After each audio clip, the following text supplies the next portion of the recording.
kusoma vitabu ili kujipatia maarifa na ufahamu wa kina wa mambo mbalimbali yakiwemo ya kijamii, elimu na kifedha.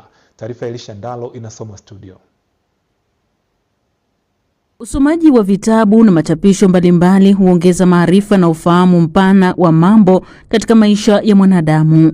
Mwalimu Astrida Andrew akijikita katika uandishi wa vitabu kuangazia uhalisia wa wanawake wa Kiafrika katika utatuzi wa changamoto na kuzifikia fursa za kiuchumi na maendeleo kutokana na ukuaji wa teknolojia. Kusoma ni another way ya kuji-update kwa sababu teknolojia inakuwa kila siku na maarifa yanabadilika. Na muktadha wa vitu unabadilika kutokana na vile tulivyokuwa tunazoea.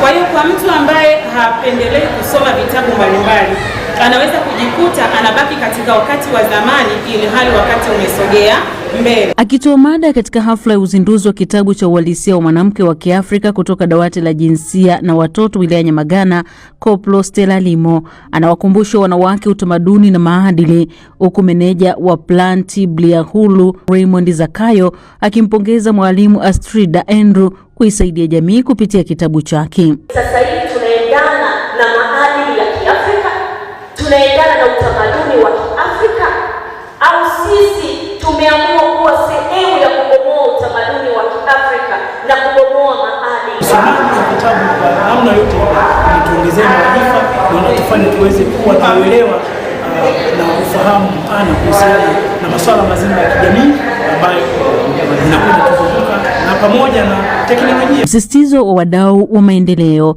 ni kupata maarifa ya uongozi, elimu na uchumi kwa kusoma vitabu. Huyu ametengeneza swala la maendeleo endelevu, maana hauwezi kuanzisha kitu kikaishia njiani kikawa kikanaitwa tena ni maendeleo endelevu. Lakini pia tuwe na muda wa ziada kujishughulisha katika kusoma vitabu, lakini pia kupata elimu za masuala ya kifedha. Mataifa mbalimbali tumeona wamefanya maendeleo makubwa kama mataifa kama China, mataifa kama India, lakini na sisi sasa ni muda umefika wa kuamua na kuanza. Kitabu cha uhalisia wa wanawake wa Kiafrika kimelenga kuelimisha, kuhamasisha usomaji wa vitabu, masuala ya afya ya akili, uongozi, uchumi, siasa na kidini katika kuhakikisha mwanamke anatumia fedha kikamilifu.